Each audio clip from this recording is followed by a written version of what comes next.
Hello there. Tonight's story begins not with battle cries or burning ships, but with an apple. A golden one. Thrown into a wedding and rolled straight into legend.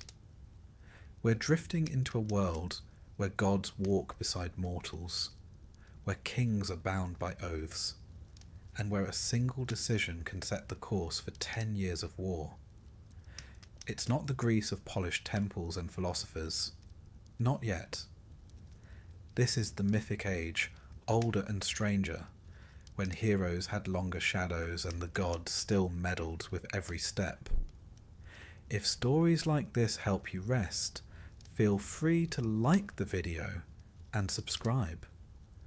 But only if it genuinely helps you breathe a little slower. And let me know in the comments where you're listening from and what time it is right now. Somehow, it's always comforting to know we're all drifting through these old tales together. So get comfortable. Let the past unfold slowly. And let's begin with the moment the Trojan War was set in motion. Let us begin not with bloodshed, but with a party. A grand one at that. The kind of divine wedding that demands golden goblets, celestial harpists, and the sort of banquet where mortals are most definitely not invited. The setting is somewhere between the heavens and the wine-dark sea. The marriage of Peleus, a mortal king, and Thetis, a sea nymph of surpassing beauty and uncertain temperament. One day she's calming the waves, the next she's turning into a fire-breathing lioness. You know how it is with sea nymphs?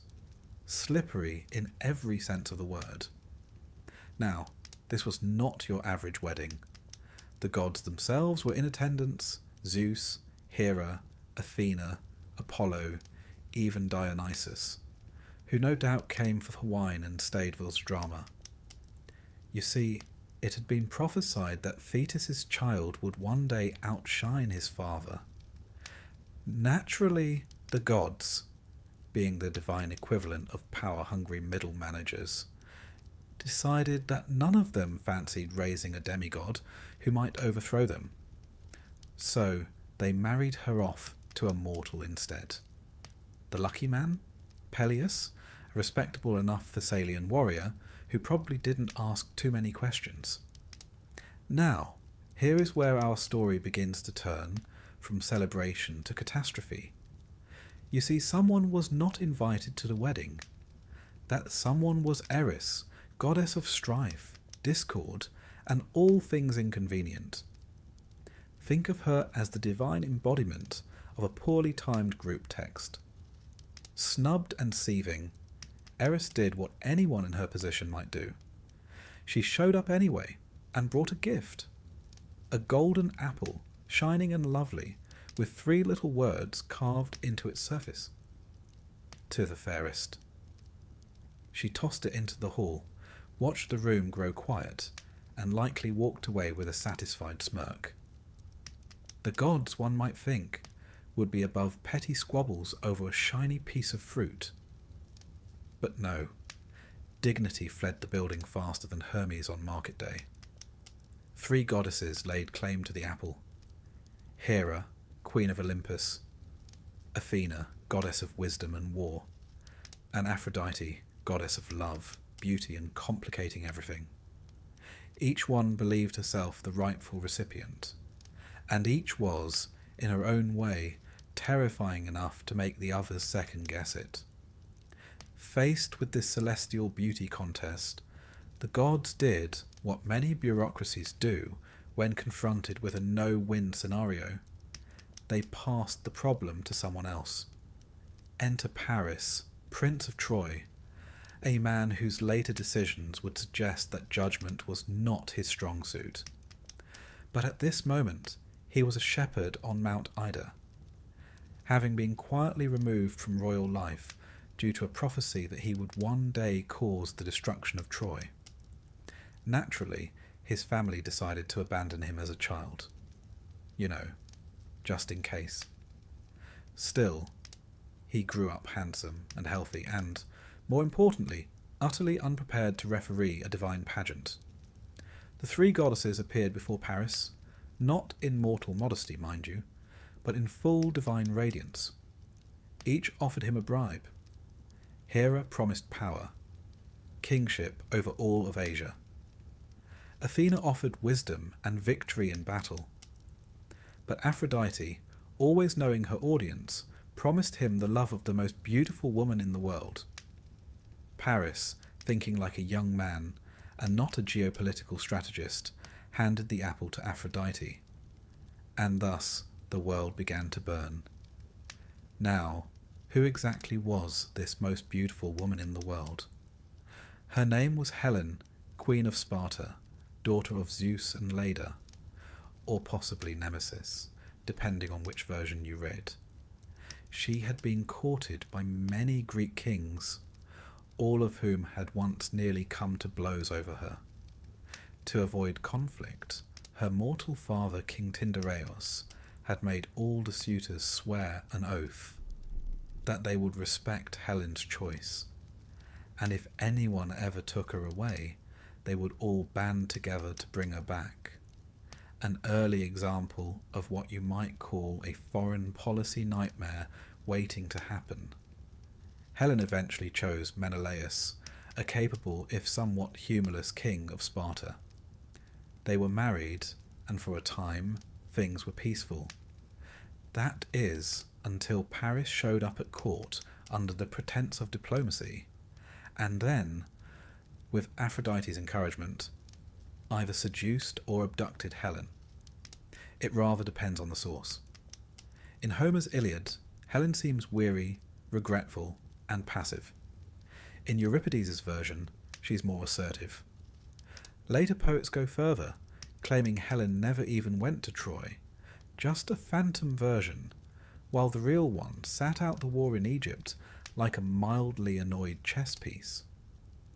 Whichever version you choose, the result is the same. Paris sails back to Troy with Helen, and Menelaus, enraged, calls in every king, prince and warrior who once pledged an oath to protect her. And this is where myth begins to collide with history. Scholars have long debated whether the Trojan War actually happened. Was there a real conflict between Mycenaean Greeks and a city on the coast of Anatolia, one perhaps called Wilusa, a name that bears uncanny resemblance to Ilium, another name for Troy?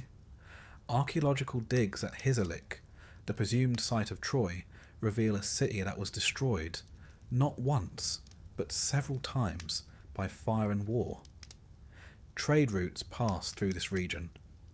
Riches flowed, conflicts surely followed, so while gods may not have hurled spears from Olympus, someone likely hurled something over those walls. And now, back to myth, the Greeks began to assemble. Agamemnon, king of Mycenae and brother to Menelaus, took charge. Not because he was particularly loved, he wasn't, but because he had the ships, the swords, and a rather loud voice. Other kings answered the call. Odysseus, the clever one, Nestor, the talkative one, Ajax, the strong and silent type, and most famously Achilles, son of Peleus and Thetis, the very couple whose wedding had started this mess in the first place. Achilles was a prince of Phthia, raised by a centaur named Chiron, as you do, and trained to be the greatest warrior of his age. His mother, fearing he would die young, dipped him in the river Styx to make him invulnerable, everywhere except the heel by which she held him. This, of course, gives us the term Achilles' heel, and reminds us that even the mightiest have their soft spots, sometimes quite literally. But not all heroes were eager to join the war. Odysseus, ever the tactician, feigned madness to avoid leaving his young son. He yoked an ox and a donkey to a plough, and began sowing salt into his fields. until a clever Greek placed his infant son in front of the plough. Odysseus swerved, proving he was sane, and was promptly dragged off to war. Achilles, too, was hidden, disguised as a girl among the daughters of King Lycomedes. This plan lasted until Odysseus came bearing trinkets and weapons, laying them out before the maidens. Achilles naturally went straight for the sword. Boys will be boys, even when wearing a dress. So the ships assembled, 1,000 of them, legend says. And the winds were ready. Or were they? At the port of Aulis, the fleet was becalmed. The gods, you see, were not so easily manipulated. Artemis, goddess of the hunt, had been offended, likely by Agamemnon, who either boasted of his skill or killed a sacred deer. As a result, she demanded a price, the sacrifice of Agamemnon's daughter, Iphigenia. This is one of those moments where Greek myth takes a very sharp turn from pageantry to tragedy. Agamemnon hesitated. Understandably so, but in the end, ambition won out over love. Iphigenia was lured to Aulis under the promise of marriage to Achilles, and there she was sacrificed. Some versions offer a gentler ending. Artemis whisked her away at the last moment and left a deer in her place, but most tell it straight. Agamemnon killed his daughter, and the winds began to blow. It was a grim start to a grim war. And so, with divine grudges simmering, oaths invoked, and personal tragedies mounting, the 1,000 ships set sail for Troy, not knowing they would remain there for 10 years, the cost of their pride and vengeance, and certainly not knowing that by the time it ended, nearly all of them would be dead, disgraced, or eternally wandering. But that, dear listener, is a tale for the next chapter.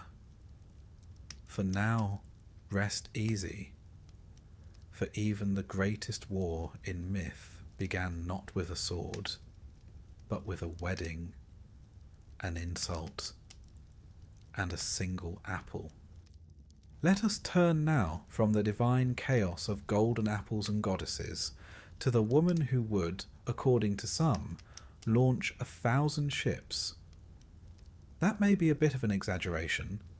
Poets have never been known for restraint, but it's fair to say that Helen of Sparta, later of Troy, was at the very heart of the storm. Helen's story begins before she was even born, which is always a worrying sign. Her mother Leda was queen of Sparta.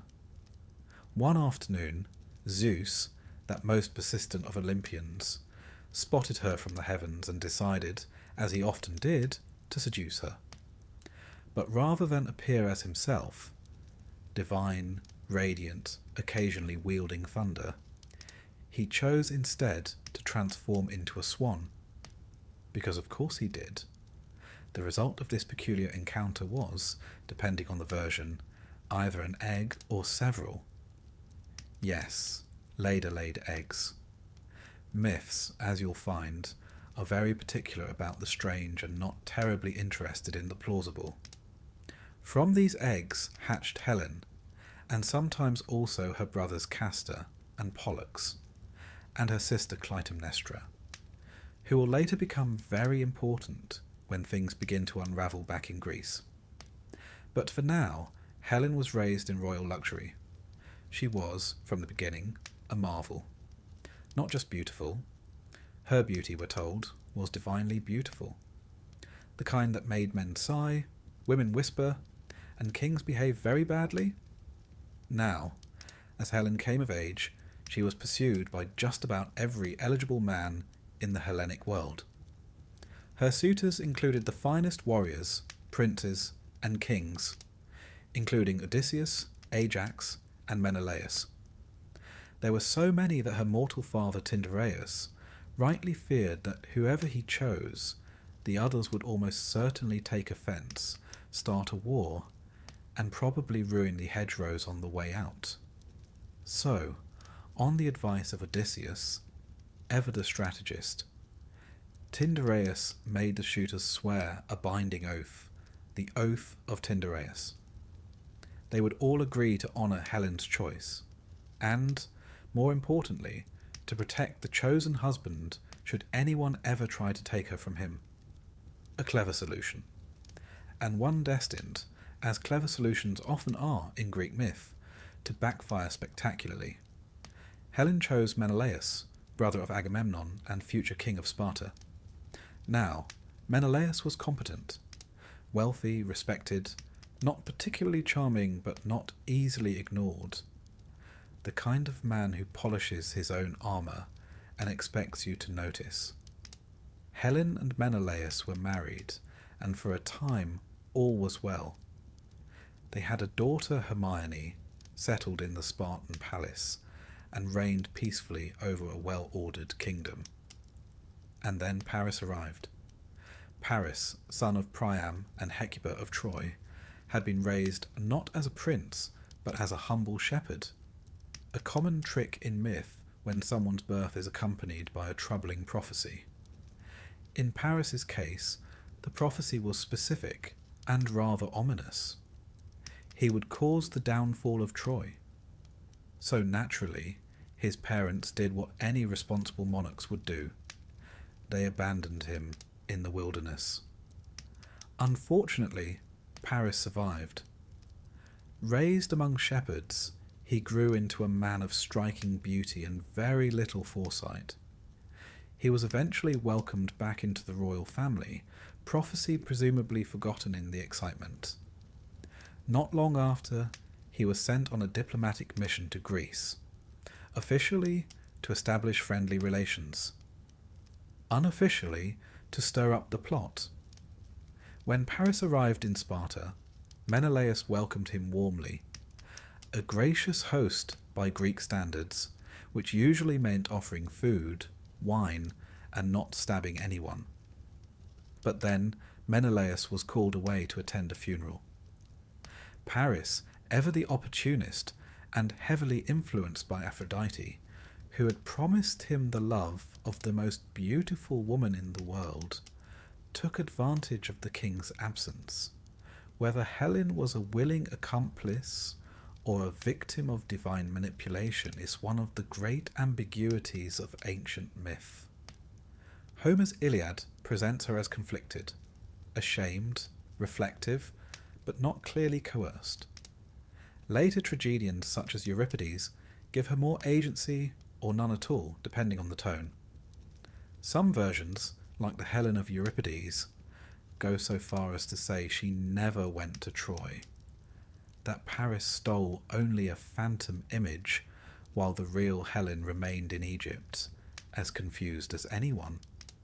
But the popular version holds that Helen went with Paris, sailing across the Aegean to Troy and leaving behind her husband, her child, and more importantly, the oath that bound all her former suitors.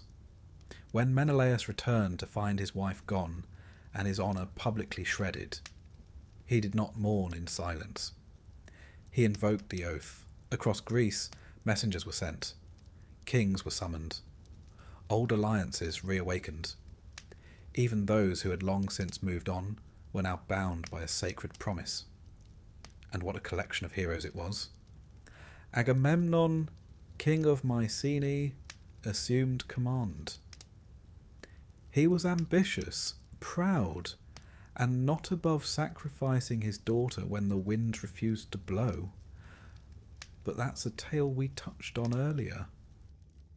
Odysseus tried to stay out of it. He had a young son, a clever wife, and no interest in foreign entanglements. So he pretended to be mad, ploughing his fields with salt. But when Greek agents placed his infant son Telemachus in front of the plough, Odysseus swerved, proving his sanity and sealing his fate. Achilles, the greatest warrior of the age, was also reluctant. His mother Thetis had hidden him away on the island of Skyros, disguised as a girl among the daughters of King Lycomedes. Why? Because it was foretold that if Achilles went to war, he would not return. But again, Odysseus came up with a solution. He laid out gifts for the girls: combs, bracelets, mirrors, and one sword. Achilles chose the weapon, predictable but effective. In time, a vast army gathered. Ships were prepared. Legend says 1,000 ships, and the greatest force the Greek world had ever known assembled under Agamemnon's banner. Before they sailed, however, they needed a good omen. You see, the Greeks took signs very seriously. The gods didn't send text messages, but they did send birds. At Aulis, a serpent appeared and devoured 9 sparrows before turning to stone. The seer Calchas declared this meant the war would last 9 years, and Troy would fall in the 10th. One imagines morale dipped slightly. Even so, the Greeks launched their expedition. But they didn't find Troy immediately. First, they accidentally attacked Teuphronia, a city that rather unfortunately looked quite a bit like Troy. Geography, it turns out, was not the Greeks' strong suit. Eventually, they reached Troy and established a camp along the shores outside the city's mighty walls. These walls, according to myth, had been built by Apollo and Poseidon in disguise when they were briefly punished to serve King Laomedon. So they were, to put it mildly, sturdy. This would not be a quick war. Inside Troy, Helen was received, not as a prisoner, but as a queen. Priam, the aged king, treated her kindly. His son Hector, the city's greatest warrior, was polite, if somewhat disapproving. The city, for all its splendour, had become a cage. Helen was now the face of a conflict she had little control over, worshipped and blamed in equal measure. The war meanwhile settled into a long and grinding stalemate. Raids, skirmishes, and embassies followed. Heroes rose and fell, and through it all, Helen remained at the centre, not fighting, but watching. Her story is one of paradox. She is both victim and agent, loved and hated, remembered not for her deeds but for her presence. Her role as the prize over which the greatest warriors bled and perished. And what of Helen herself? Well, the myths offer no simple answers. Some say she came to love Paris, then hated him. Some say she pitied Menelaus, then despised him. In one version, when Troy falls, she returns to Sparta with her husband, who forgives her. In another, she is strangled by Menelaus' mother in a fit of righteous fury. The poets could never quite decide what to do with her. She was too beautiful to be evil, too dangerous to be good. She was, perhaps, the embodiment of the war itself, not rational, not fair, but entirely inevitable. And thus, with Helen in Troy, Menelaus in fury, and every king in Greece committed to vengeance, the stage was fully set. The war had not yet begun in earnest, but the fuse had been lit. The walls of Troy still stood tall, but every god, every mortal, and every poet knew they would not stand forever. In our next chapter, we'll meet the full cast of heroes and begin the siege proper, a war of pride, prophecy, and tragedy that would shape not only myth, but the entire identity of the ancient Greek world. For now, rest, dear listener. The storm is gathering, but there is still time before the swords begin to sing. It is a strange thing, preparing for a war that has not yet begun. The swords have not been drawn, the ships not yet launched, but the decisions made in these moments, the quiet ones, the stubborn ones, echo as loudly as the battle cries to come. And so, we find ourselves back in Greece, where alliances are being called upon, oaths remembered with theatrical seriousness, and kings emerging from the shadows of their own ambitions. The Greeks, or more properly, the Achaeans, were not one nation, but a loose collection of fiercely independent city-states, each with its own king, customs, dialects, and irritating sense of superiority. Herding them was rather like herding cats. Large, armoured, arrogant cats. And yet, somehow Agamemnon was the one to try. Agamemnon, king of Mycenae, was not the most beloved of men. He had the charisma of wet marble and the diplomatic subtlety of a battering ram, but he had ships. And in Bronze Age Greece, that made all the difference. He was also the brother of Menelaus, whose wife Helen had just absconded with a Trojan prince, or been abducted, depending on whom you asked. Either way, it was Agamemnon's duty to help. And, not incidentally, to increase his own power while doing so. But before we set sail, let us first meet the key players of this great war. Some of the finest names ever shouted across a battlefield or penned into epic verse. There was Odysseus, king of Ithaca. Cunning, sardonic, and too clever by half, he would rather be farming than fighting. When the summons came, Odysseus attempted to dodge the draft by pretending to be mad. He yoked a donkey and an ox together and began ploughing his fields with salt. Unfortunately for him, the Greeks had brought a man named Palamedes, who was even cleverer. Palamedes placed baby Telemachus, Odysseus's infant son, in front of the plough. Odysseus swerved. Sanity revealed. Off to war he went, fuming all the while. Then there was Achilles, the son of Peleus, a mortal king, and Thetis, a sea nymph with a gift for dramatic exits. Achilles had been raised by the wise centaur Chiron, who taught him medicine, music, hunting, and more importantly, how to kill things gracefully. Now, Thetis had received a prophecy.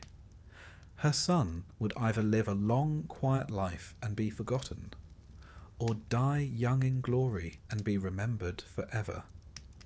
She, understandably, preferred the first option. So she hid Achilles on the island of Skyros, disguised as a girl. It's unclear how convincingly he played the part, but he lived among the daughters of King Lycomedes, perhaps hoping that history would simply forget him. History, of course, never forgets Achilles. Odysseus was sent to fetch him. Knowing that no warrior could resist the call of glory or the clink of bronze, he laid out gifts before the girls, fine robes, trinkets, and one gleaming sword. Achilles, predictably, reached for the sword. A trumpet was sounded, and the ruse collapsed. Achilles, now revealed, was promised honour, plunder, and everlasting fame. He accepted. He also brought with him his lifelong companion Patroclus, who had become as vital to the war as any sword or shield. Others joined too. Ajax the Greater, son of Telamon, a towering brute of a man, strong as a bull and roughly as eloquent. Diomedes, a young king of Argos, known for his ferocity and surprising reverence for the gods. Nestor, the aged king of Pylos, who spoke mostly in long-winded stories about how things had been better in his day, and who somehow made everyone listen. And Calchas, the seer, who claimed to read the will of the gods by studying the flight of birds, the livers of sacrificed animals, and, one suspects, the fine art of educated guessing. Altogether, they gathered their men, their ships, and their supplies at the port of Aulis, a wind-swept harbour on the eastern coast of Boeotia. It was here, legend tells us, that the Greek fleet assembled. 1,000 ships, if Homer is to be believed. It is a lovely round number, and deeply impractical. But myth was never built on practicality. And then, nothing happened. The ships were ready. The men were restless. The gods, however, were silent. No wind stirred the sails. The sea lay as flat as a philosopher's expression, a calm so total it felt like divine punishment. And indeed, that's exactly what it was. You see, Agamemnon had made a mistake. While out hunting, he had killed a sacred stag, an animal beloved by Artemis, goddess of the hunt, protector of maidens, and not one to take a slight quietly. As if that weren't enough, he had allegedly boasted that he was the better hunter, which, one imagines, was the mythological equivalent of poking a sleeping bear with a borrowed spear. So Artemis refused to let the winds blow. The ships would remain trapped at Aulis unless Agamemnon made amends. And by amends, she meant sacrificing his daughter, Iphigenia. This, needless to say, did not go over well. Agamemnon hesitated. He wept. He argued. He appealed to the gods. But in the end he agreed. For the sake of the war, for the sake of honour, vengeance, and all the usual platitudes, he sent word to his wife, Clytemnestra, that their daughter was to be married to Achilles. A lie, of course, a fatal one. Iphigenia arrived, excited, perhaps even blushing, and was led to the altar. Some stories say she was killed. Others say Artemis, in a rare act of mercy, whisked her away at the last moment and replaced her with a deer. Either way, the deed was done. The winds returned, the sails billowed, and the Greek fleet at last set out across the Aegean Sea. But their first stop was not Troy. In one of those inconvenient footnotes that history tends to skip over, they accidentally landed in Teuthrania, a city in Mysia. Believing it to be Troy, again, ancient navigation was more art than science. They attacked. The ruler there, Telephus, was wounded by Achilles and fled. Later, in a neat twist of irony, he was healed by Achilles, using the very spear that had pierced him. The Greeks, it seems, could be both destructive and useful, sometimes in the same breath. Eventually, the fleet reached the shores of Troy, a city on the western coast of what is now Turkey. The Trojans watched from their walls as the horizon filled with black sails, and they prepared. Let us pause here to consider what sort of city Troy might have been. The archaeological site known today as Hizarlik in northwestern Turkey reveals layer upon layer of cities built and destroyed over centuries. One of these layers, Troy 6 or 7, shows signs of fire, war, and abrupt ruin. There are fortification walls, storage jars, and signs of trade with the Mycenaean world. Whether it was the Troy of Homer, we'll never know for certain, but the echoes are there. The Trojans too had their heroes. Priam, the old king, wise and weary, ruled from the citadel. His wife Hecuba kept a close court. Their sons were many, but most famous was Hector, the defender of Troy. A prince, a husband, a father, and a man who fought not for glory but for duty. Beside him stood Aeneas, a noble warrior said to be the son of Aphrodite herself, a lineage that would one day lead, also Virgil claimed, to the founding of Rome. And of course there was Paris, whose stolen bride, Helen, was now a guest or prisoner in the palace. Her presence was a source of both pride and tension. Some saw her as the rightful queen. Others saw her as the cause of the coming disaster. And so, as the Greek ships landed and the beach was fortified, both sides prepared for war, not knowing that it would last 10 years, that it would claim the lives of almost every hero present, and that it would change the shape of mythology forever. But that is the nature of war in the ancient world. It begins not with battle cries, but with whispers, with broken promises, divine grudges, and the slow gathering of storm clouds. The The Greeks had assembled. The winds had turned. The gods were watching. And somewhere in the wings, Fate, that ancient, tireless weaver, had already begun her work. By now, the 1,000 ships had crossed the wine-dark sea and anchored off the coast of a city destined to become legend. Troy. Called Ilion by the Greeks, it stood proud upon the edge of the Hellespont, a glittering crossroads of east and west. To modern ears, Troy may sound like a mere myth, a place of poetry and gods and overlong battles, but beneath the layers of story lies a very real city.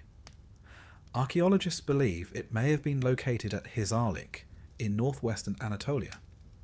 Here, a great walled city once stood, and fell, more than once, its ruins layered like pages in a long, tragic novel. Some layers show fire, some arrowheads, some clay tablets hinting at trade, diplomacy, and war. This was a place where myth met mortar. And now the Greeks had come to knock. As they landed on the shore, they began constructing their camp, not a quick skirmish outpost, but a long-term beachfront operation. Think less glorious charge and more tent city with strong opinions. They dragged their ships onto the sand and built a palisade wall. They created a trench. They even designated zones for sleeping, cooking, and, rather optimistically, for celebrating victory. Achilles and his Myrmidons took the southern flank. Ajax and the men of Salamis stood guard to the north. Odysseus naturally had a clever supply route.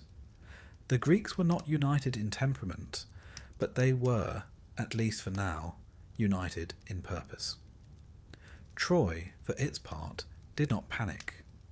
The city was protected by colossal walls, allegedly built by Apollo and Poseidon themselves. These divine contractors, according to myth, had been briefly punished by Zeus and ordered to serve King Laomedon of Troy. They built the walls so strong, so high, that no mortal force could breach them, at least not by strength alone. And within those walls lived the Trojans, who were not the villains that later Greek propaganda might suggest. King Priam, now elderly, ruled with surprising dignity given the circumstances. His court was filled with sons, daughters, and advisers. His wife Hecuba was sharp and formidable, and quite frankly more perceptive than most of the warriors outside the gates. The jewel of Troy's defence was Hector, firstborn son of Priam and Hecuba. He was no demigod, no half-immortal brute. He was simply a man, but a man of iron loyalty, skilled arms, and noble restraint. He fought not for fame, but for his city, his family, and his little son Astyanax, who toddled through the palace halls unaware of the deathly fate history was already scribbling on his future. And of course, there was Paris, the younger son, less noble, more complicated. Paris had, you may recall, won Helen from the gods. He was beautiful, charming, and utterly unequipped for the fallout of his decisions. In Homer's Iliad, Paris is not evil, nor cruel, just painfully aware that he's not built for battlefield glory. He's the man who started a war with a kiss and then spent most of it dodging the consequences. As for Helen, she now lived in the upper chambers of the palace. Opinions varied. Some in Troy admired her grace, her refinement, her almost supernatural beauty. Others, more practical, less bewitched, blamed her for the war. One imagines she heard the whispers. In the Iliad, she is both self-aware and self-loathing. "Would that I had died before I followed your son here," she says to Priam. And yet she remains. The war began, not with the toppling of towers, but with raids. The Greeks, unable to breach the walls, resorted to attacking Trojan allies, towns along the coast, seizing supplies, enslaving women, and burning what they could not carry. It was this pattern, campaign, retreat, rest, that defined the first 9 years of the war. During one such raid, the Greeks captured 2 women whose names would later ignite disaster. One was Chryseis, daughter of a Trojan priest of Apollo. She was given to Agamemnon. The other was Briseis, awarded to Achilles. They were not spoils in the sense of war trophies.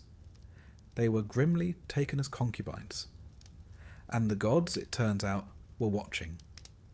When Chryseis' father pleaded for her return and Agamemnon arrogantly refused, Apollo, god of plague, archery, and occasional poetic justice, loosed a pestilence on the Greek camp. Soldiers began to die. Animals perished. The air turned foul. Eventually Agamemnon relented, though not without flair. He returned Chryseis to her father, yes, but demanded Briseis from Achilles in compensation. This, to put it mildly, was a mistake. Achilles, already smouldering with pride, withdrew from the war. He refused to fight. He refused to speak. He even refused to look at Agamemnon, unless you count glaring. The mightiest Greek warrior had now stepped back. Sulking, some said, but in truth, deeply wounded. In the heroic code, honour was more vital than armour. To be shamed in public was not merely insulting, it was soul-shattering. The Greek morale faltered. They pushed against the city, but without Achilles, they found themselves pressed thin. Hector, on the other hand, surged forward, rallying the Trojan troops and driving the Greeks back toward their ships. Skirmishes flared, chariots thundered, shields cracked, and still the walls of Troy held. But let us step back for a moment and consider what this war looked like, not in poetry, but in Bronze Age terms. This was not trench warfare, nor massed armies of uniformed soldiers. It was chariots, short swords, and thrown spears. Bronze, not iron. Armour was heavy and personal. Battles were small and often duels between champions, observed by spectators. Think rugby with more stabbing. War was also a ritual. Before fighting, warriors made speeches, sometimes to their enemies, boasting of lineage, exploits, and divine favour. Afterwards, they stripped the dead of armour and weapons, which were both valuable and symbolic. And yet, amid the stylized duels and epic speeches, there was also real loss. Entire towns destroyed, sons who never returned, women enslaved. The songs remember the heroes, but the silence belonged to the nameless dead. The Iliad, which covers only a few weeks in the 10th year, offers us a window into this moment of stalemate and sorrow. It's during this time that we meet the full cast of characters. Ajax the Greater, wielding a massive shield like a moving wall. Diomedes, who wounds even Ares in battle. Nestor, the elder statesman, offering advice so long-winded that it likely outlasted some battles. And of course, the gods. Ah, yes, the gods. They were not neutral observers.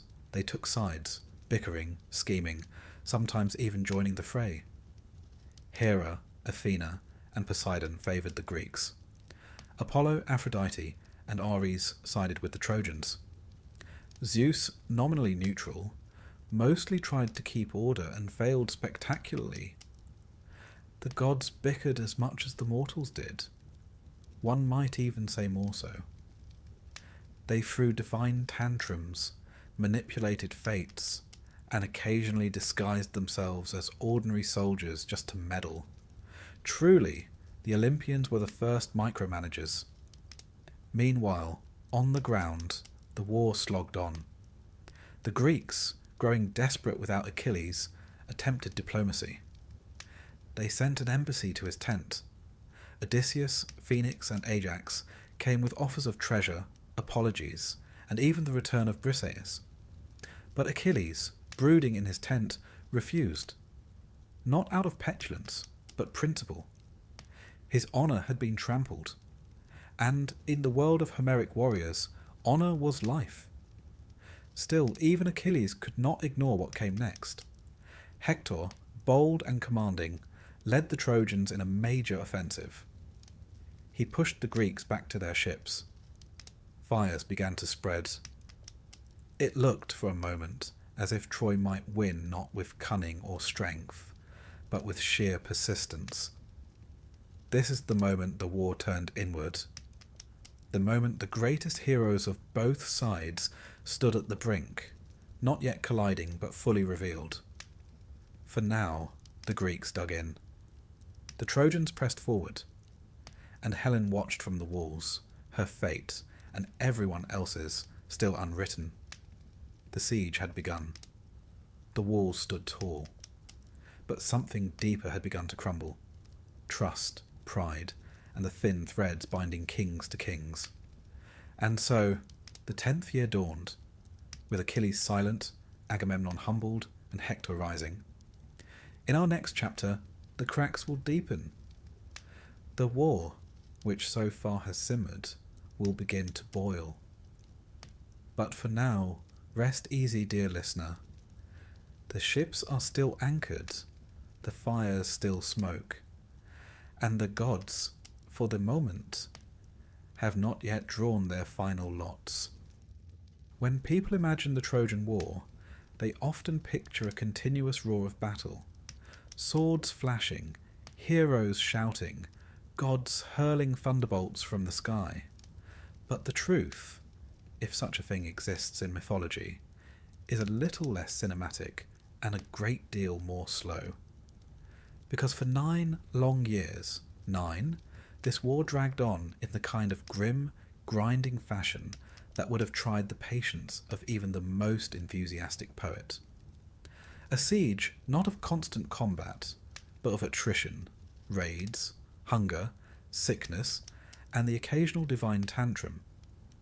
And perhaps that is why the Trojan War endures. Not simply because of the final blow, the horse, the fire, the fall, but because it reflects something very human. A grand idea that once in motion, no one can quite stop. A war waged out of honour that slowly becomes anything but. Let's return to the beach. The Greeks had built a camp along the shoreline, sprawling like a market left out too long in the sun. Their ships were drawn up and fortified behind a wall of stakes and trenches. They had everything they needed for a short war, which meant naturally that they were unprepared for a long one. Troy's mighty walls held firm, and the Trojans rarely ventured beyond them. Every attempt to storm the city ended in blood and frustration. And so, for most of those 9 years, the Greeks did what they could. They raided the surrounding countryside. They sacked towns loyal to Troy, seized food, livestock, gold, and, most tragically, women. These women were taken as concubines, slaves, bargaining chips. The war, for all its heroic verses, was also brutally transactional. And this is how Briseis and Chryseis entered the story. 2 women caught in the tide of war, handed to men as rewards, and ultimately used to ignite the quarrel between Agamemnon and Achilles, which we touched on before. But the cracks ran deeper than one quarrel. Beneath the polished speeches and bronze breastplates, the Greek coalition was starting to unravel. Agamemnon's leadership, while militarily sound, was unpopular. He had a knack for taking more than his share of spoils and offering less than his share of credit. Kings like Odysseus, Diomedes, and Ajax often found themselves balancing obedience with their own ambitions, and growing irritation. Achilles, for his part, had withdrawn from the war entirely. His pride wounded, his honour insulted, he refused to fight. He spent much of these years in his tent, sharpening his weapons, practising the lyre, and generally being a brooding icon of Bronze Age masculinity. Meanwhile, the Trojans were not idle. While the Greeks tore through the countryside, the Trojans formed new alliances. Reinforcements arrived from neighbouring kingdoms, Lycians, Phrygians, and others whose names have been lost to time. Among these was a warrior named Sarpedon, son of Zeus, who fought with a quiet dignity that would later inspire even his enemies. Inside Troy, tension simmered. The people suffered. Food grew scarce. Supplies from the interior were cut off by Greek patrols. And yet, the walls held, a symbol of endurance against overwhelming odds. As the war dragged on, both sides began to rely more heavily on divine favour, or at least the illusion of it. The Greeks sacrificed to Athena, Hera, and Poseidon. The Trojans looked to Apollo, Aphrodite, and Artemis. The gods, it must be said, behaved much like the mortals, bickering, sulking, playing favourites, and occasionally stomping onto the battlefield in disguise. There's a story, told in hushed tones by later poets, of a duel between Menelaus and Paris early in the war.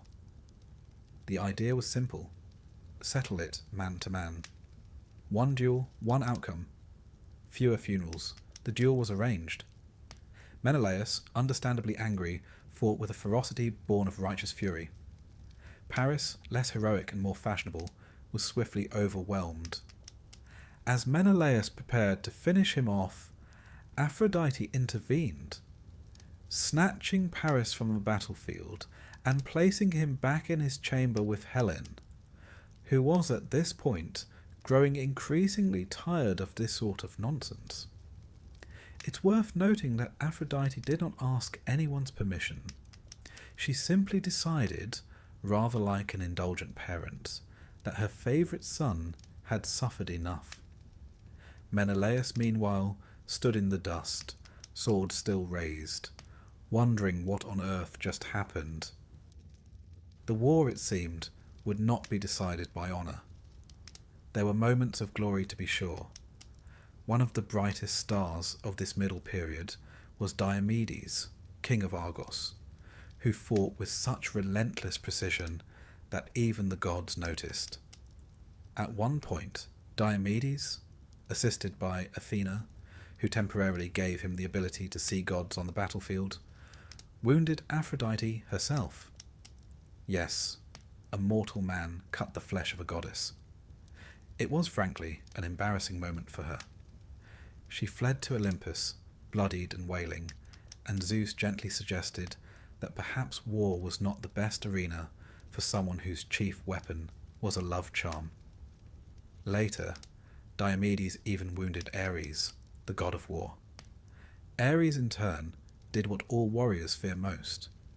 He complained to his father. Zeus, unimpressed, told him to stop being dramatic and get back to it. These episodes, while entertaining, tell us something deeper. The war had become so tangled, so stretched, that the divine and mortal realms had begun to blur. The gods were not distant, silent observers. They were quite literally in the thick of it, sulking, scheming, bleeding. Yet even as heroes fell and cities burned, the war refused to end. Like a bad dinner guest, it lingered past its welcome. Back in the Greek camp, Achilles remained absent from the battlefield, a decision that continued to cost the Greeks dearly. Without him, morale dipped. Hector led increasingly bold attacks. Greek casualties mounted. Even Odysseus found it harder to keep the ranks focused, though he did his best, sometimes with cleverness, sometimes with wine. It was in the atmosphere of decay and distrust that betrayal took root. You may recall Palamedes, the clever man who exposed Odysseus's fake madness at the start of the war. Well, Odysseus, ever the long game player, never forgot. According to later tales, Odysseus framed Palamedes as a traitor, forging a letter and planting gold to suggest he was accepting bribes from the Trojans. The Greeks, perhaps too eager for a scapegoat, executed him, just like that. One of the finest minds among them, gone. It's a moment that illustrates the war's true cost. Not just lives, but trust. Not just cities, but virtue. The longer it went on, the more it demanded. Not just heroes, but their humanity. And the Greeks, once bound by a noble oath, began to splinter further. Agamemnon's arrogance grated. Achilles' silence loomed. Even Nestor's endless stories started to sound less like wisdom and more like noise. And what of Helen? She still watched from the walls. Her beauty, undiminished by time, had become a symbol, a kind of living banner. For the Greeks, she represented what had been stolen. For the Trojans, what they refused to surrender. And for Helen herself, she was trapped between myth and memory, between love and loathing. In the Iliad, she speaks of her own regret, calling herself a dog, a term of shame, and wondering whether she is cursed. One might wonder if she more than anyone saw the war for what it truly was. Not a story of glory, but a slow, unspooling tragedy. And so, the 9th year came to a close. The Greeks, exhausted and divided, still held the beach. The Trojans, battered and isolated, still held the city. The gods, nursing wounds both physical and prideful, still meddled where they pleased. And Achilles? He still sat in his tent, silent, furious, refusing to yield. Not to Agamemnon, not to the war, not even to fate. But something had begun to shift. For in the camp, a young man named Patroclus watched the fires burn. And soon, very soon, that fire would spread. If war had a heartbeat, it would not be the clash of bronze or the thrum of chariot wheels. It would be the breath held between action and consequence, the silence before something truly terrible happens. And so we arrive at the heart of the Iliad. Not the start of the Trojan War, nor its end, but a singular stretch of days in the 10th year, when one man's pride would alter everything. His name, of course, is Achilles, son of Peleus, a mortal king, and Thetis, a sea nymph with a firm grasp on fate. Achilles was raised with the knowledge that he was different, and doomed. It was said he had 2 paths before him, a long life without glory, or a short one that would echo through the ages.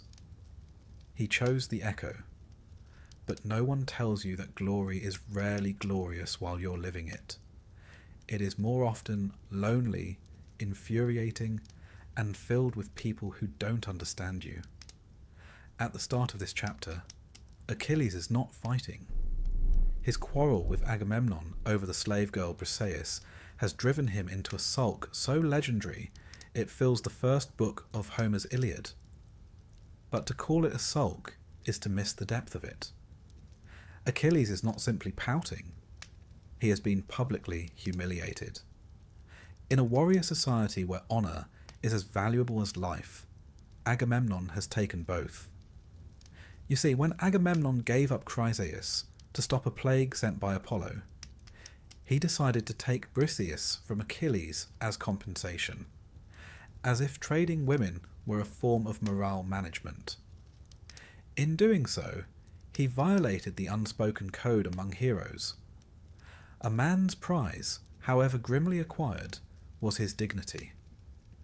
Agamemnon might as well have taken Achilles' shield and spat on it. Achilles responded not with violence, which was surprising, but with withdrawal. He retreated to his tent, refused to fight, refused even to speak to Agamemnon. And as he sat brooding, the war outside began to turn. Without Achilles, the Trojans surged. Hector, noble and dutiful, led charge after charge. The Greeks, caught between poor leadership and divine meddling, began to lose ground. Skirmishes turned into routs. Even the mighty Ajax found himself forced to retreat. At one point, the Trojans reached the Greek ships, the very beachhead the Achaeans had held for nearly a decade. Achilles watched and did nothing. This is perhaps the most remarkable part of the Iliad, that its greatest hero's defining action is inaction. For pages he sits, stewing, not because he lacks courage, but because he refuses to give Agamemnon the satisfaction of his return. You might say it's a lesson in how dangerous pride becomes when mixed with principle, or perhaps how easily the gods unravel the best of men. Meanwhile, Agamemnon, in rare form, began to panic, realizing, belatedly, that alienating the best warrior among them had consequences. He offered a ransom. Treasure, horses, cities, even the return of Briseis, untouched, as if Achilles should now be grateful. He even swore an oath, and Agamemnon rarely swore unless it was to himself in the mirror. The embassy sent to deliver this apology was a who's who of persuasive Greeks. Odysseus, always the silver tongue. Ajax, always the strong arm. And Phoenix, Achilles' old tutor, sent in the hopes that paternal guilt might succeed where politics failed. And so they entered Achilles' tent. There they found the hero plucking softly at a lyre, not preparing for war, but playing music. A reminder, perhaps, that warriors too have inner lives. They made their case, glory, honour, the needs of Greece. And Achilles said no, but not with fury, with quiet conviction. He spoke of the futility of war, of Agamemnon's insults, of how no amount of gold could redeem lost pride. He even questioned the heroic code itself. Why should he die for a man who scorns him? Why should glory come at the price of his life? It's here that Achilles becomes more than just a warrior. He becomes a question. What is heroism worth if it means suffering fools? What is victory if you lose yourself to get there? And so he refused. The embassy returned empty-handed, and the war grew bloodier. With the Greek camp nearly in flames and the Trojans emboldened, Patroclus stepped forward. Ah, yes, Patroclus. Friend, companion, brother in arms. Some say more than that. In Homer's world, the precise nature of their relationship is less important than the emotional weight of it. Patroclus was Achilles' heart outside his body, and he could no longer bear to watch the Greeks die. He begged Achilles, "Let me fight in your place. Let me wear your armour. Let the Trojans think you've returned. Maybe they'll fall back." Achilles agreed, but with one condition. Only drive them away from the ships. Do not chase them to the gates. Patroclus donned the armour, gleaming, god-forged, unmistakably Achilles, and led the Myrmidons into battle. It worked. The Trojans, believing Achilles had returned, panicked. Patroclus fought with skill, fury, and more than a little recklessness. He killed warrior after warrior, including Sarpedon, son of Zeus, causing such grief that even the gods debated whether to intervene.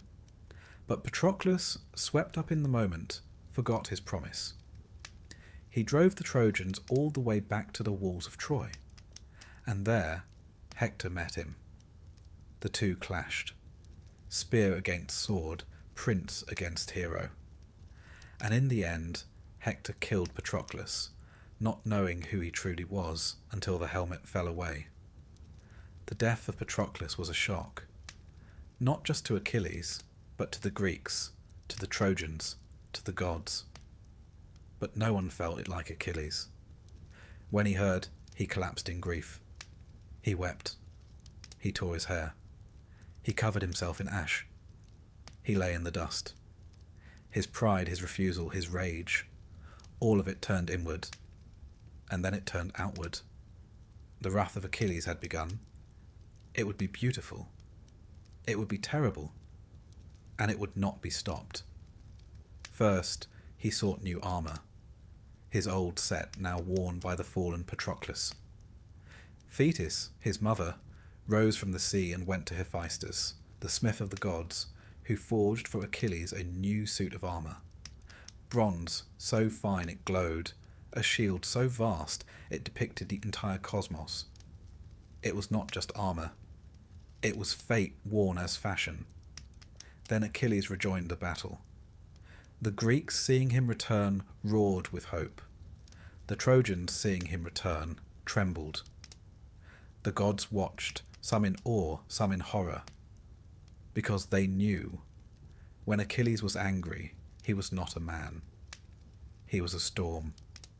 He cut through the Trojan lines like fire through straw. He fought not for glory, but for grief.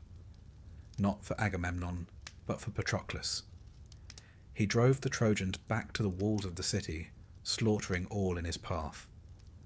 He fought the river god Scamander, who tried to drown him in anger at the piles of corpses choking his waters. Even the gods had to drag Achilles from the flood.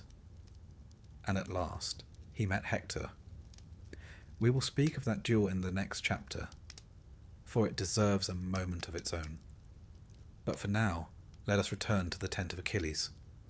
Where once he had brooded in silence, he now paced in fury. His hands, once still, now itched for retribution. His heart, once proud, now burned with sorrow. The rage of Achilles was not just about war, it was about the unbearable weight of loss. The helplessness of watching someone you love die, and realizing it was in part your fault. He had withdrawn from battle to prove a point, but now that point had cut too deep. Achilles had rejoined the war, but it was no longer a campaign for honour or pride. It was a funeral in motion. There are moments in myth when the war falls away, when the spears and the horses and the shouting crowds dissolve, and we are left only with silence. And in that silence, something ancient and human stirs. Grief. This is one of those moments. The war is still raging. The Greeks are still dying. The Trojans are still defending their city. But all of it, for the briefest time, becomes a backdrop to one man's sorrow. Achilles has just lost Patroclus. To many, Patroclus was merely a companion, his second in command, his trusted friend. But to Achilles he was much more. A tether, a conscience, a reminder that life was more than blood and bronze. Their bond was deep, forged not only in war, but in laughter, memory, and those quiet hours when no one is watching. Some say they were lovers. Others say brothers in spirit. But what the texts agree on, what Homer sings without ambiguity, is that Achilles loved Patroclus more than anyone else in the world. And when that love was taken from him, so too was everything that held Achilles together. Let us begin with the death itself. Patroclus had donned Achilles' armour, led the Myrmidons into battle, and pushed the Trojans back from the Greek ships. For a moment, it worked. The Trojans thought Achilles had returned. Panic rippled through their lines. But Patroclus, emboldened by success, forgot the warning Achilles had given him. Do not go to the gates. He went anyway. And there, beneath the towering walls of Troy, he was struck, first by Euphorbus, then by the hand of fate, and finally by Hector, Prince of Troy, the killing blow. Hector stripped the famous armour from Patroclus' body, still unaware of his identity, and declared victory. But then, Dying on the ground, Patroclus spoke. He told Hector that Achilles would come, that his death would not end this. It would only begin it. And so it did.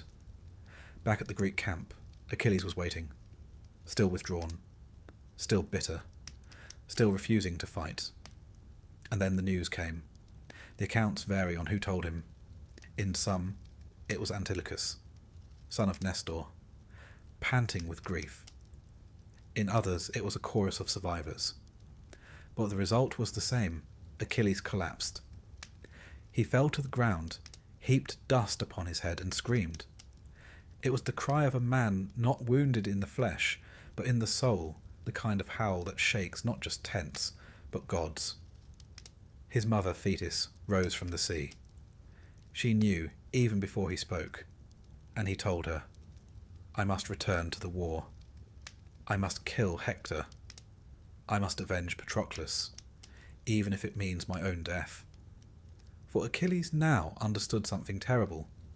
His fate was sealed. The choice he'd once had, long life or short glory, was no longer his. Patroclus was dead, and there was only one road left. But he could not walk it just yet. First, he had to bury his friend. The Greeks retrieved Patroclus's body, not without difficulty. Hector and the Trojans, hungry for the armour and the reputation, tried to claim it.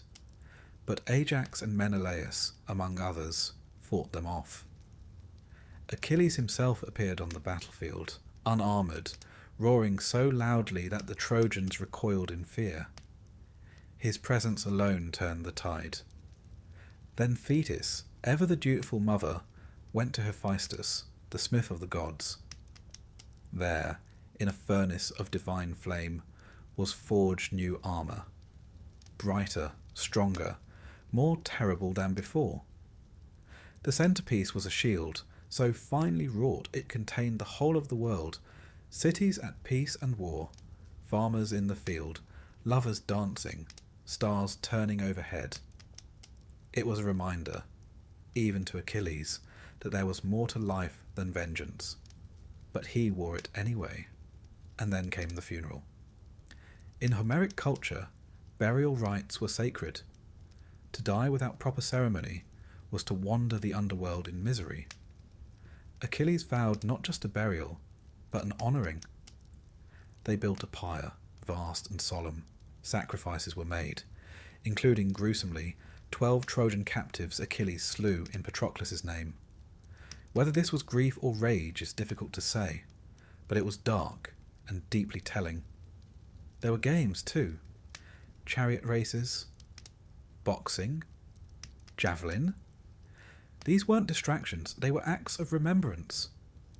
For the Greeks, excellence in sport was a way of touching the divine. Even in death, Patroclus would be surrounded by honour. Then came the moment Achilles placed a lock of his hair in Patroclus's hand. A small gesture. A devastating one. He whispered promises. And the pyre was lit. Smoke curled into the sky, rising like a soul. And somewhere, in that long twilight between myth and memory, Patroclus passed into legend. But Achilles did not find peace. He found fury. He turned his gaze to the walls of Troy. To Hector. Now, to be fair, Hector did not kill Patroclus out of malice. He was defending his city. He had no idea at first who was inside the armour. But such subtleties do not survive grief. And so Achilles rejoined the war. He moved like fire. He killed without pause. He hunted Trojans like animals. He defied the gods, even Xanthus, the river god of Troy, who begged him to stop clogging his waters with corpses. Achilles refused, and when the river rose up in wrath, attempting to drown him, it took the intervention of Hera, Athena, and Hephaestus, wielding flame against flood, to drag Achilles out. Even the gods could barely contain him. And then, at last, Hector and Achilles met. This was no skirmish, no random clash on a bloody field. This was a duel foretold, long in coming, and deeply personal. Hector had waited outside the gates, knowing this moment must come. He stood not just for Troy, but for every man who fights because he must, not because he desires it. When Achilles arrived, Hector's courage wavered. He ran. 3 times they circled the walls of Troy, Achilles pursuing, Hector fleeing, until finally Athena, disguised as Hector's brother, tricked him into standing his ground. The 2 warriors faced one another, and the fight was swift. Achilles killed Hector, driving a spear into his neck. But death was not enough. In one of the most brutal acts of Homeric poetry, Achilles tied Hector's body by the ankles to his chariot and dragged it through the dust around the walls. Not once, but over and over. It was a violation, a desecration. A man of Hector's nobility deserved better, but Achilles was beyond mercy. He dragged the body back to camp, threw it beside Patroclus' pyre, and left it to rot. For days, the Greeks were silent. Even the gods were troubled. Then something miraculous happened. King Priam, aged, grieving, and unarmed, snuck into the Greek camp, guided by Hermes himself, and entered Achilles' tent. There he fell to his knees, kissed the hands that killed his son, and begged, not as a king, but as a father. And Achilles, moved by the rawness of it, wept. He saw Priam, and through him he saw Peleus, his own aging father. He saw his future, his fate, his loss. He lifted the old man up, gave him food, wept beside him, and then he returned Hector's body. For a moment, grief gave way to grace. There was no victory parade, no song of triumph. Just 2 men, broken by loss, holding the fragile thread of decency in their hands. And so Hector was buried. Properly. Mourned by his wife Andromache, his mother Hecuba, and Helen, who called him gentle. One of the few men in Troy who had never blamed her. As for Achilles, his end was near. He knew it, but he had done what he set out to do. He had avenged Patroclus. He had met his fate. He had become, for better or worse, immortal. When stories pass through time, some moments become weightier than others. Not because they're louder, but because something essential shifts within them. Something irreversible. And so we come to the duel. The one that echoed across 1,000 amphorae, temples, poems and generations. Achilles versus Hector. But this isn't just a tale of strength meeting strength. It's the story of what happens when grief turns into rage, when a hero forgets why he fights, and then, for a moment, remembers. Let us begin where we left off. Patroclus is dead. His body desecrated. His armour, once the dazzling gift of the gods, now worn by his killer, Hector, Prince of Troy. And Achilles, that great tower of wrath and pride, has come undone. He refuses food, refuses comfort. He lashes out not only at the Greeks, but at the very framework of the heroic world. What good is honour, he asks, if it's paid for with someone else's life? The gods, apparently, are still accepting sacrifices in pride. But Achilles is not done. Not yet. His mother Thetis emerges from the sea. She sees her son's pain and understands, with the clarity of the divine, that his time is ending. She goes to Hephaestus, blacksmith of the gods, and begs him for new armour. And what armour it is! The shield alone is a universe. Upon it, Hephaestus forges the entire world, cities in peace and war, weddings, harvests, constellations wheeling in the sky. It is a meditation on mortality, cast in bronze. A reminder, perhaps, that even in a story soaked in blood, life goes on. But Achilles isn't looking for reminders. He's looking for Hector. Before that, however, he must bury Patroclus. And this, more than any battle, shows us who Achilles truly is. In Bronze Age burial custom, the dead were honoured with pyres, their bones collected and placed in urns. Great tombs were raised. To leave a body unburied was a shame, both for the soul and the living. The Mycenaeans buried their dead with grave goods, gold and weapons, believing the afterlife to be a shadowy continuation of life on earth. You packed light, but you did pack. And so Achilles prepares a funeral with all the gravity of a king laying a crown to rest. He kills 12 Trojan prisoners, offering them to Patroclus in the afterlife. A brutal gesture, a reminder that Achilles' grief is still shaped like vengeance. Even in mourning, he cannot resist drawing blood. He holds funeral games, chariot races, boxing matches, javelin throws, not distractions but sacred rites. For the Greeks, to compete was to honour the dead. To strive in their name was a kind of immortality. Nestor offers a running commentary on every contest, of course, the Bronze Age's first sports pundit. And finally, when the fire burns low and only ashes remain, Achilles cuts his hair, once grown as a vow to the river god Spercheius, and places the strands on Patroclus' body. Not a warrior now, a mourner. And then he turns to Troy. Hector, meanwhile, knows what's coming. He's not a fool. He's not driven by pride, or prophecy, or divine whispers. He's driven by duty. As Prince of Troy, he cannot flee. He cannot hide behind the walls. Even now, as his wife Andromache begs him to stay, he tightens his armour and walks out alone. The city watches. Achilles approaches like a storm, not with speeches or heralds, but with a silence heavier than drums. 3 times Hector runs around the city walls, not from cowardice, but from instinct, from the realization that this is not a man, but a fate. At last, the goddess Athena, in disguise, tricks Hector into standing still, promising him aid, then vanishing when it matters most. It's the sort of divine interference that would make a chess referee weep. They fight. Hector strikes, but Achilles wears armour forged by gods. Achilles strikes, and Hector falls. As he dies, Hector asks that his body be returned to his family. Achilles, consumed by wrath, says no.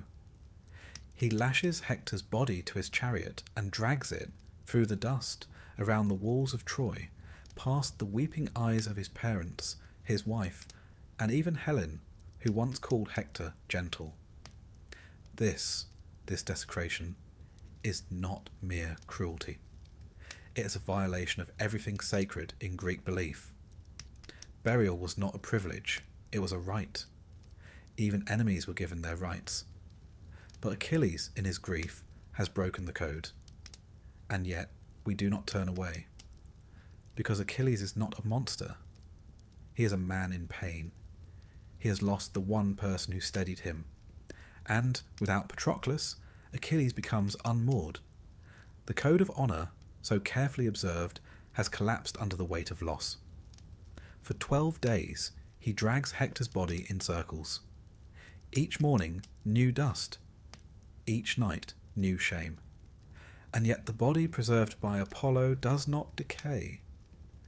Even the gods, it seems, are unwilling to let this story rot prematurely. The gods, watching, grow uneasy. Even Apollo, who favoured the Trojans, begs for mercy. Zeus, the high god himself, sends a message, enough. And so, one final act begins. Priam, the aged king of Troy, father of 50 sons, now bereft of all but memory, sneaks into the Greek camp. Not with an army, with a ransom, and with hope. He enters Achilles' tent alone, kneels, and says, in a voice lined with age, I kiss the hands that killed my son. And in that moment, something breaks. Achilles looks at Priam and sees Peleus, his own father. He sees his own end. He sees a world that is not built of victory and vengeance, but of grief passed from one man to another. He weeps. He lifts Priam from the floor, offers him food, shelter, even comfort. There is a kind of holiness in the quiet between them. They eat, they speak of fathers, of children, of the things no poem quite captures. And then, without ceremony, without bargain, he returns Hector's body. The two men sit, not as enemies, but as fathers of the dead. For a brief moment the war stops.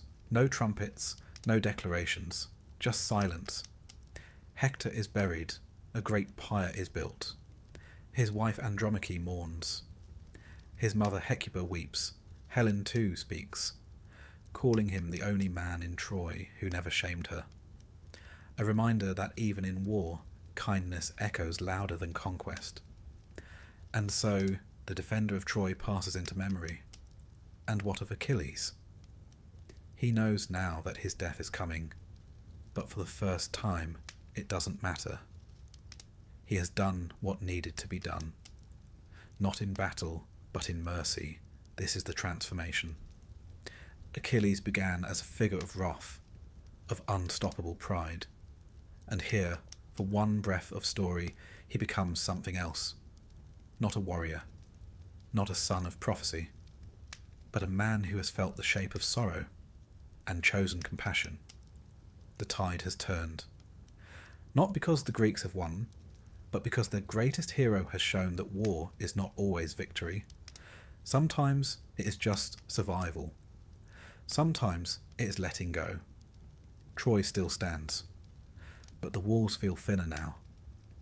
The gods no longer shout, and Achilles, our brightest, briefest flame, is standing at the edge of his fate. The next arrow has already left the bow. By now, the sands outside Troy were saturated with blood, and yet the city still stood. Heroes had come and gone. Gods had taken sides, changed their minds, and occasionally joined the fighting themselves. The greatest warrior the Greeks had ever known had returned, avenged his companion, and found briefly a fragment of peace. But the end, that distant thunder, was growing louder. And now the war prepared to take its final turn. Achilles was still in the field, still terrifying. Still, somehow, alive. But not for long. Let us speak of his death. Not because it is unexpected, but because it is, in the way of Greek myth, terribly expected. The gods, particularly Apollo, had not forgotten what Achilles had done to Hector. Apollo had watched the dragging of the body, the defiance of the burial code, the rage that had pushed beyond mortal limits. So, when the time came, he lent his help to a most unlikely figure, Paris. Now, Paris was not a hero. He was a lover, a charmer, a prince with good cheekbones and poor decision-making. But with Apollo's guidance, he took up a bow. And when Achilles, blazing with victory, drew too close to the Scaean gates, Paris let the arrow fly. Some say it struck him in the heel, the one place Thetis had failed to protect when he dipped him in the Styx. Others say it was the hand of the god that made the arrow fatal. Either way, the effect was the same. Achilles fell. There are no grand speeches, no slow-motion farewells, just the collapse of a man who had burned too brightly for too long. The Greeks mourned, and then, predictably, argued. Who would inherit Achilles' armour? It was the finest in the world, forged by Hephaestus, gleaming with divine artistry. Two men came forward, Ajax the Greater, son of Telamon, strong, blunt, and fiercely loyal, and Odysseus, son of Laertes, clever as a god and twice as persuasive. A contest was held. The Greeks listened to speeches. Ajax spoke of deeds. Odysseus spoke of strategy. And in the end, the armour went to the man who could make words into weapons, Odysseus. Ajax was shattered. He had fought bravely, carried Achilles' body from the field, stood firm when others wavered. And now he was passed over for a silver-tongued tactician. His honour, so long bound to his strength, unravelled. In the dark of night, Ajax went mad. He slaughtered sheep, believing them his enemies. When his senses returned, and he saw what he had done, he took his own life. By his own sword, alone. So ended another hero. Not in battle, but in despair. The Greeks burned his body quietly. Even now, suicide was a complicated matter. Honour and shame forever intertwined. And still, Troy stood. At this point, the war had become a tragic theatre.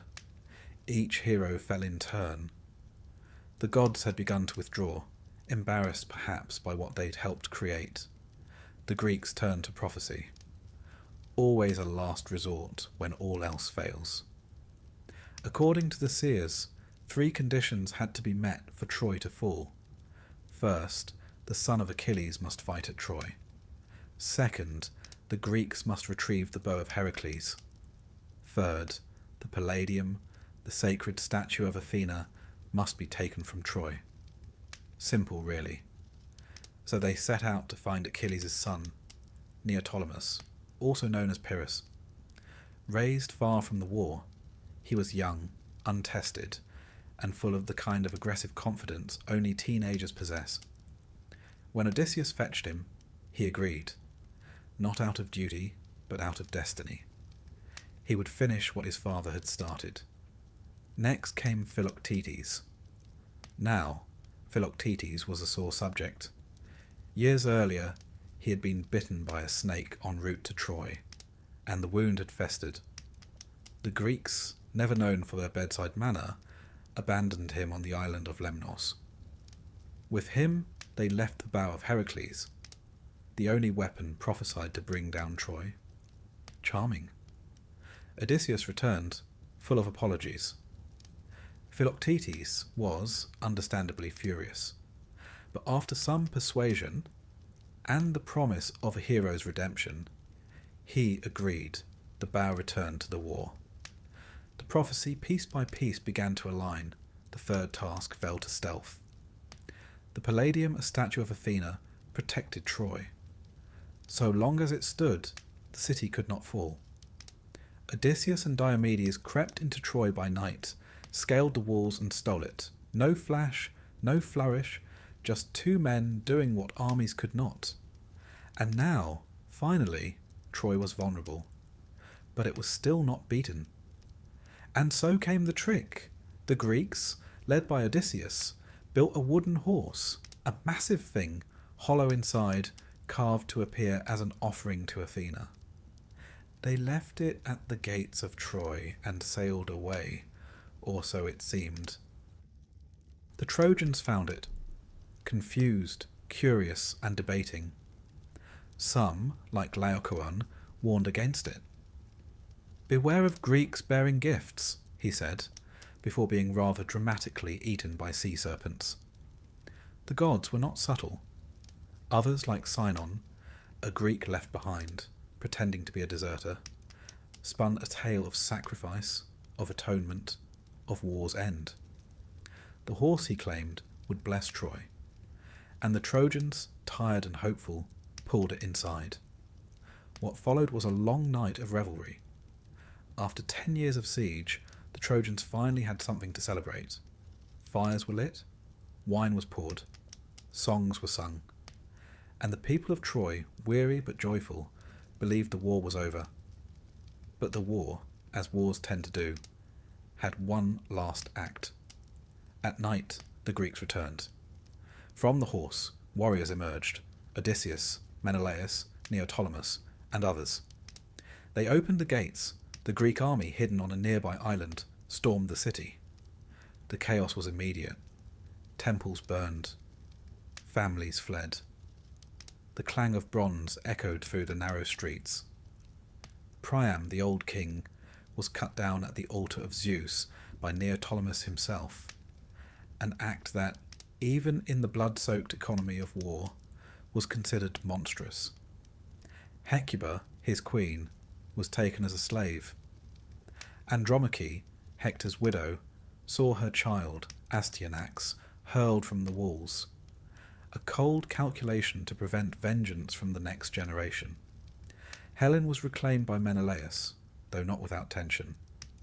Some say he lifted his sword, and she simply dropped her robe. Old habits.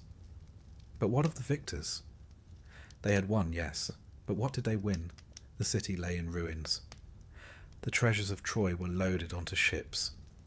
The gods, once so involved, had gone quiet. And the Greeks, those who survived, began the long, uncertain journey home. Odysseus would wander 10 more years. Agamemnon would return to a wife plotting his murder. Menelaus would meander through Egypt before making it back to Sparta.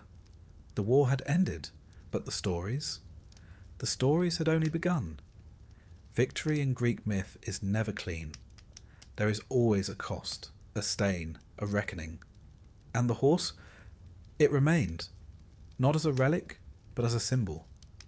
A reminder that in the end, it wasn't strength that ended Troy. It was a story. One of deception, of cleverness, of the long game played by a man who could lie to a goddess and get away with it.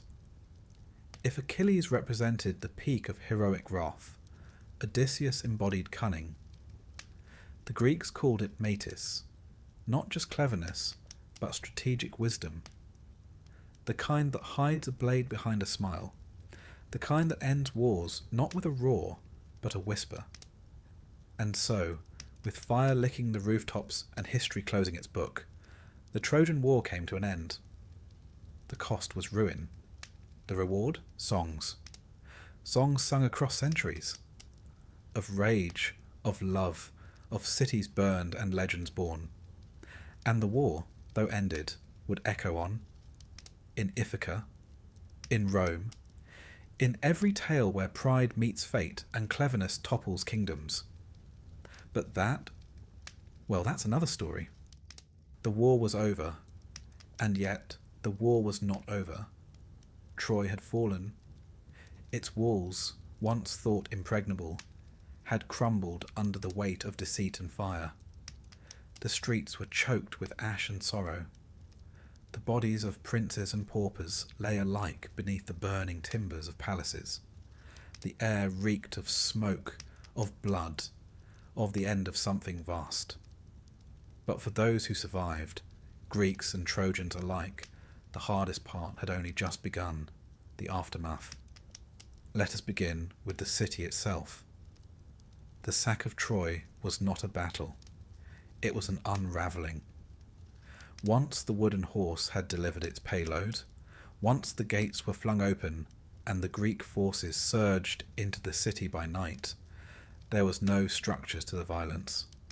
This was not honour-bound combat. This was chaos, revenge, and the brutal final chapter of a 10-year fury. Priam, the aged king of Troy, sought sanctuary at the altar of Zeus.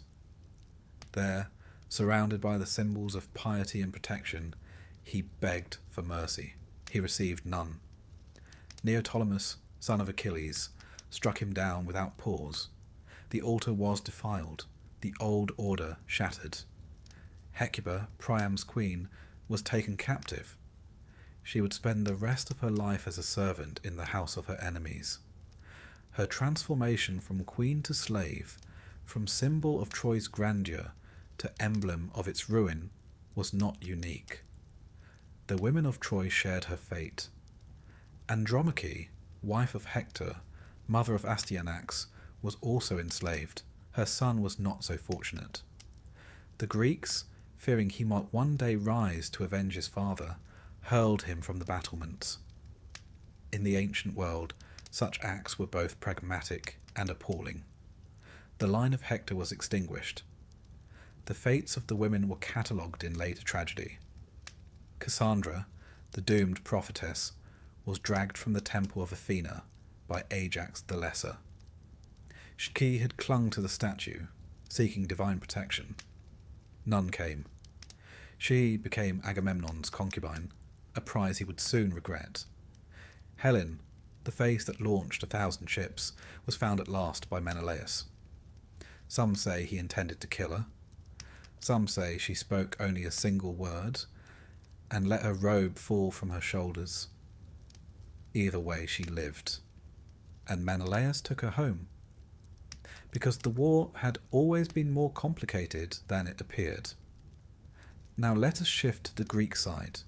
They had won. The city was sacked. The spoils were theirs. And yet, it was not a clean victory. Greek religion placed immense emphasis on ritual, sacrifice, and proper conduct before the gods. But during the sack of Troy, these boundaries were broken. Temples were looted. Altars were stained with blood. Sacred spaces were defiled.